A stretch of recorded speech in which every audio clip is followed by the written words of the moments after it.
10 Rules for Raising a Boy. I really hope that this video will be watched not only by mothers, but also by fathers. Even if you are not currently together, perhaps you have divorced, recommend your ex-husband, the father of your son, to watch this video. The topic of raising boys is particularly relevant because they grow up and become men.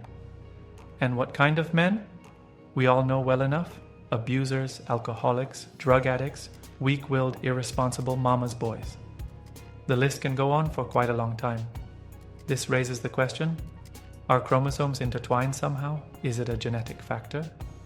Raising children is indeed a contentious topic, and one can certainly discuss for a long time what primarily influences a person. As I've said in one of my videos before, yes, we don't discount genetics, but at the same time, let's not forget about the powerful foundation, the fundamental role played by upbringing.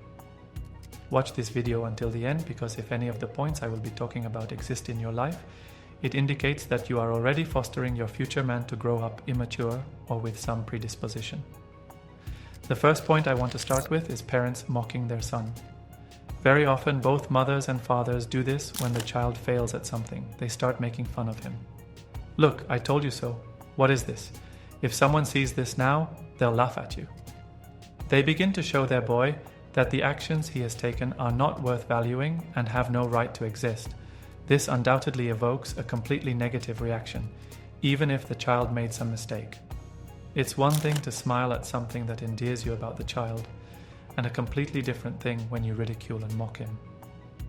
I have often noticed such stories, especially how fathers do it. Once, I was at a playground next to a sports court, and the boy said to his dad, "I want to go do pull-ups on the bars." He replied, "Okay, let's see." And so the boy started climbing onto the bars, hung there barely able to hold himself up, his hands shaking, and the father stood beside saying, "Well, get down, don't embarrass yourself. Look, now the other kids will laugh at you." I had the urge to forget that I'm a psychologist and hit him so hard he'd flip over right there on the spot, then push his face into the dirt and say, "Well, look at you, you can't even fight back." Forget about this if you want your boy to grow up confident in himself. The second very important rule in raising a boy is always answering his questions, any questions at all. Phrases like, "You'll understand when you grow up," or "You don't need to know about that," do not contribute to your child's intellectual development. What may seem insignificant to you might be highly significant to the child. If the child is interested, it means that a thought process has begun. Intellectual development is underway. Certain parts of the brain are engaged, and neural connections are developing. When a parent, unable to establish contact with the child, answers him carelessly with something like "well, clear," or does not answer at all, the child does not develop his neural connections. If you don't know how to answer, take a pause and tell the child, "I'll get back to you with an answer later, okay?" We will definitely discuss and talk about it. Then, the child will feel intrigue and anticipation. He'll understand and sense the importance of what he asked, and see that mom or dad is prepared to discuss it. When a child is genuinely curious about something, try to engage visually or even tactically while answering their questions. Touch them, look at them. This way they can read your expressions, your mood, perhaps excitement or seriousness, depending on what you're discussing. This helps the boy develop not just intellectual skills, but also the ability to sense and experience his emotions. When you answer questions in a roundabout manner or randomly, the child suffers because of it. This can often be seen when parents communicate with their children. The boy asks something and the mom or dad provides a very brief and stingy answer. Stingy in every sense, from sentence construction to depth of meaning. Later, when this boy grows up, the parents start complaining and yelling, "Why is he so dense? Why are other kids more perceptive?" Never do this. The third vital rule: do not be afraid or embarrassed to seek advice from your child when making some decisions. This helps you build a close and trusting connection. Adults sometimes don't expect that the solution to a problem may lie on the surface, and small genius children might discover it quicker. By starting a conversation with the child, they develop the skill of mature communication. Such boys growing up are capable of discussing any issue with their wife, friends, workers, and colleagues. They're ready to enter into a dialogue. When you ask a child their opinion or want their advice, the boy feels important. Feeling significant from childhood undergoes narcissistic verification, filling oneself with confidence in one's personality. Reaching adulthood, these children won't require drawing attention to themselves through destructive forms of interaction. Remember this once and for all. The fourth important rule in communicating with a boy: forget the phrase, "I told you so," or "I warned you." These phrases, which resemble a competition, do not contribute to building trust. A person who has never lived on this earth. Once, that was you. This person appeared much later than you did, and by the time you have adapted here naturally, you can speak with the wisdom of your experience. But that's a little kid who's just beginning to learn about the world, and the degree of his curiosity can reach as high as your disregard to his attempts to learn. When the child endeavors to understand the world and makes mistakes, remember one simple thing: he has the right to make those mistakes, the right to correct them or not, the right to live according to his preferences, as long as it's safe for him and others. Therefore, if your kid tries something new, ends up in silly situations, makes mistakes, and becomes disappointed, don't tell him, "Told you so." You might celebrate internally, but leave the boy alone. Allow him to come to conclusions on whether to repeat these mistakes and how significant they are. The fifth rule in raising a boy is to praise him without any buts. Say, "You're great," instead of "You're great, but." "You're clever, but." Your child deserves praise simply because he's yours. He's your extension, your part. When you praise your child, he goes through narcissistic verification, a very important process for forming a sense of self-worth. When parents don't praise a child, or only praise them for specific actions and accomplishments, such children might grow avoiding active actions in adult life.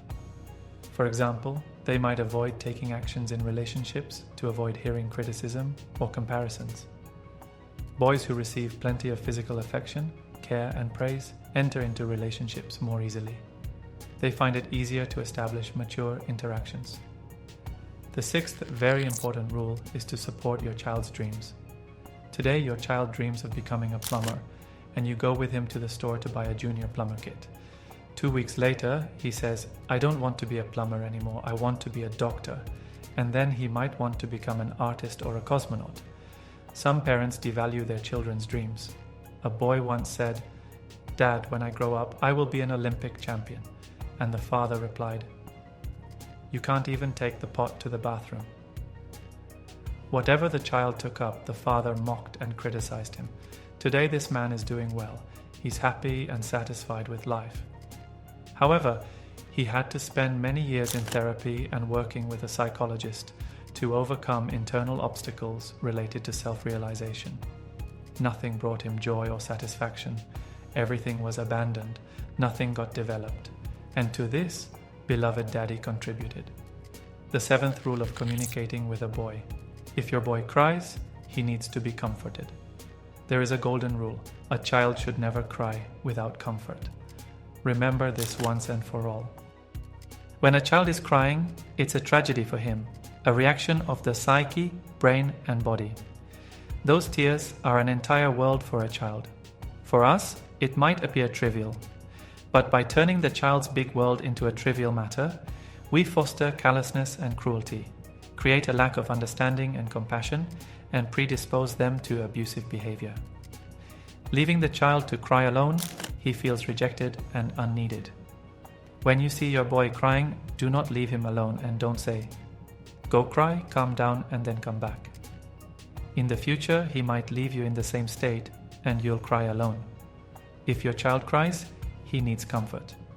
Even if he's wrong, if he broke an agreement, that doesn't mean he doesn't need comfort.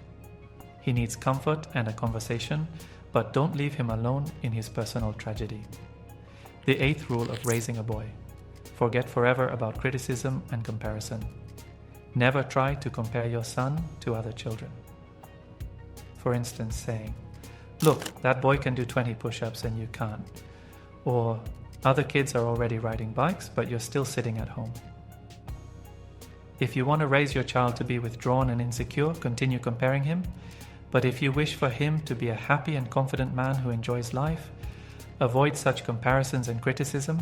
This will help your child develop and achieve his goals. The 9th important rule: always be on your child's side. No matter what happens, never scold him in front of others. Do not humiliate or mock him. He is your son, and you should support him. If he did something wrong, express your discontent in private conversation, but don't shame him publicly, especially in front of peers and girls. Continuous public humiliation can lead to stress and relationship issues when he becomes an adult. Instead, you will only prepare to witness his difficulties in relationships. The 10th rule: tactile affection. Don't be afraid to hug and kiss your boys. Pay attention to their need for physical contact. A child lacking tactile affection may exhibit it through negative behaviors such as aggression or violence. Love and tenderness will help your son feel safe and confident in close relationships. I believe you can build happy relationships with your sons. Finally, I want to share another important detail. The best way to raise a happy child is to show him an example of harmonious relationships. Until next time.